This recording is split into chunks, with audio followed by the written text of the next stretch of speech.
Kedaruratan energi bukanlah sebuah cerita kosong. Kalau 50% pasokan BBM itu berdasar dari impor. Kalau 34.000 megawatt kekurangan listrik. Kalau hanya 18 hari pasokan BBM untuk kebutuhan dalam negeri. Itulah sebetulnya tantangan yang setiap hari kita hadapi. Kita tidak pernah bisa akan meningkatkan produksi kalau tidak pernah melakukan eksplorasi. Investasi di sektor oil dan gas itu cenderung tidak pernah bertambah secara signifikan. Bagaimana lalu kita menjawab tantangan 2015 bersama saya, Surya Pratomo, inilah Economic Challenges.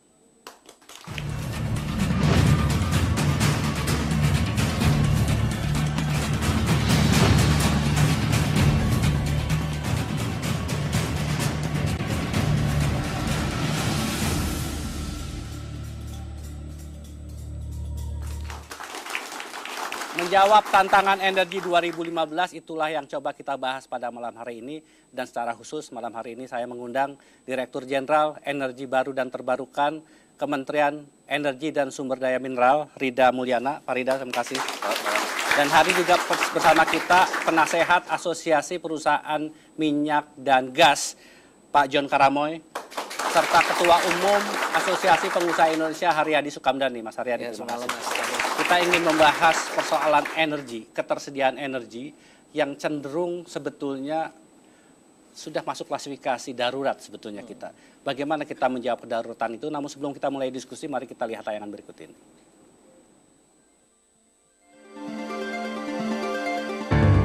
If you want to rule the world, you need to control the oil, all the oil, anywhere. Jika Anda ingin menguasai dunia, maka kendalikanlah minyak, semua minyak, dimanapun. Adagium ini terus hidup hingga sekarang, yang akhirnya juga membawa seluruh dunia tergantung kepada energi minyak dan gas, termasuk Indonesia. Berangkat dari negara yang memproduksi banyak sekali minyak, hingga menjadi anggota organisasi negara pengekspor minyak OPEC, Indonesia kini sudah tidak lagi menjadi negara eksportir minyak. Dalam satu dekade terakhir, Indonesia sudah menjadi negara net importir minyak. Menghadapi kebutuhan konsumsi minyak yang sudah mencapai 1,4 juta barel per hari, di awal tahun 2014 lalu, Indonesia hanya sanggup menyediakan sekitar 800.000 barel per hari. Sisanya, sekitar 600.000 barel minyak harus diimpor Indonesia setiap hari.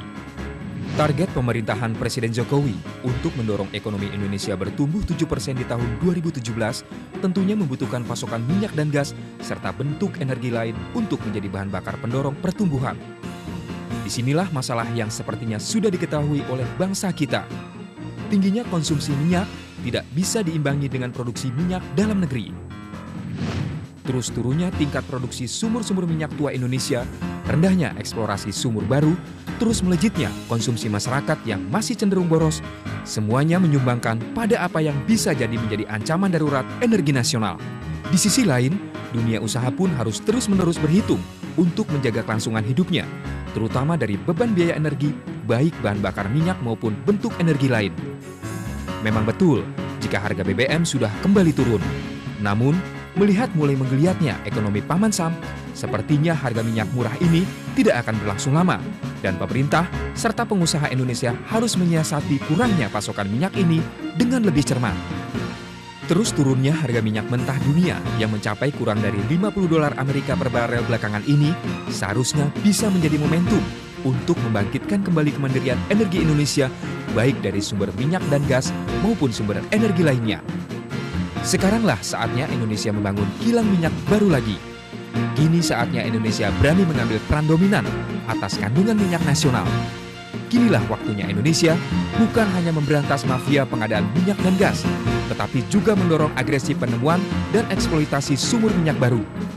Jangan sampai momentum ini lepas. Jangan sampai kita nanti harus bercerita kepada anak cucu kita kalau zaman dahulu kala Indonesia pernah memproduksi minyak sendiri.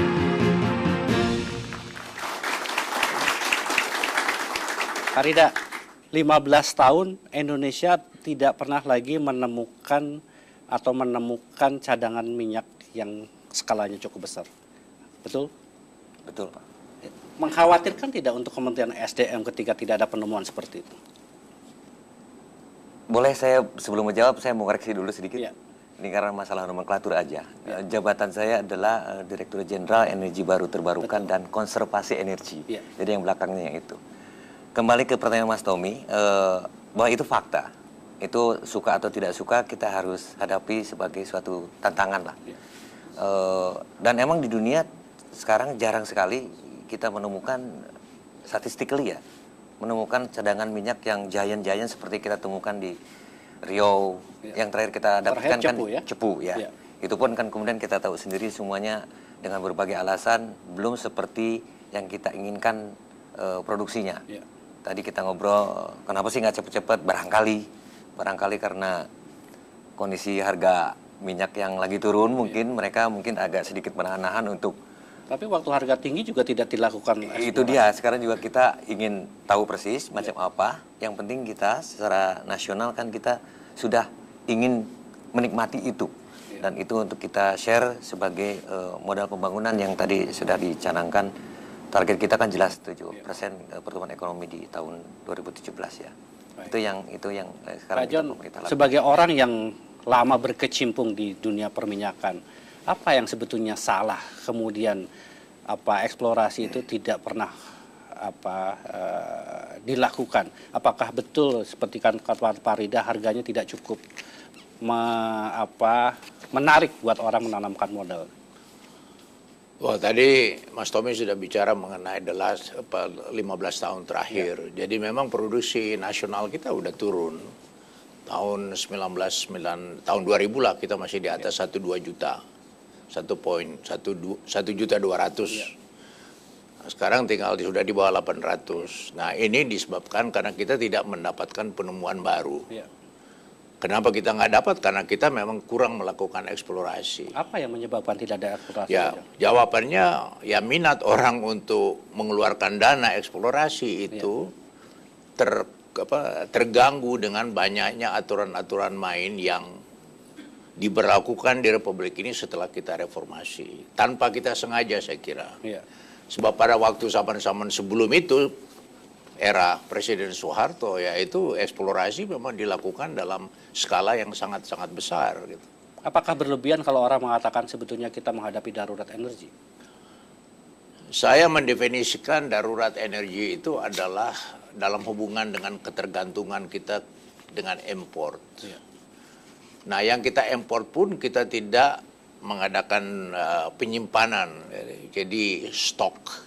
Kita mestinya punya tangki-tangki yang kita isi dengan produk-produk kita, agar kalau terjadi sesuatu di negara asal BBM itu yang umumnya datang dari Timur Tengah, kalau ada sesuatu terjadi di situ, berapa lama kita akan bisa menghidupkan mobil kita? Gitu. 18 hari itu tidak cukup aman, Pak? Tidak.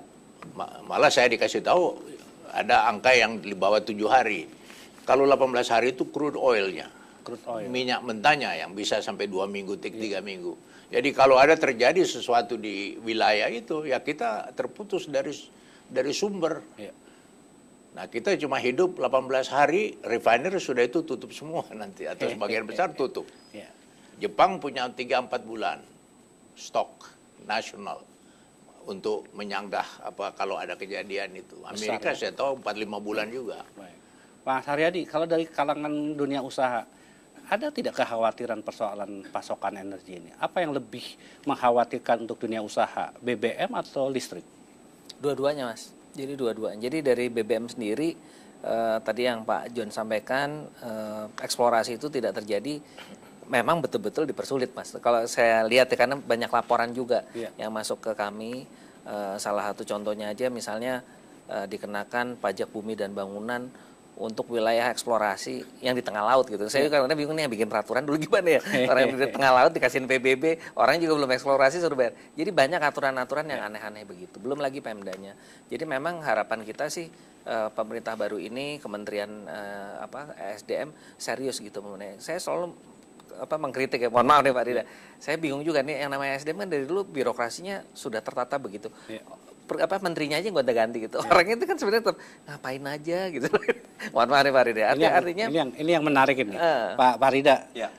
Nanti saya ingin tanyakan, betulkah ESDM itu tidak ada perubahan, ataukah kehadiran menteri baru itu membuat sebuah perubahan mendasar di internal? Tapi kita harus jeda terlebih dahulu, Pak Rida, jangan kemana-mana, tetap pada Economic Challenges.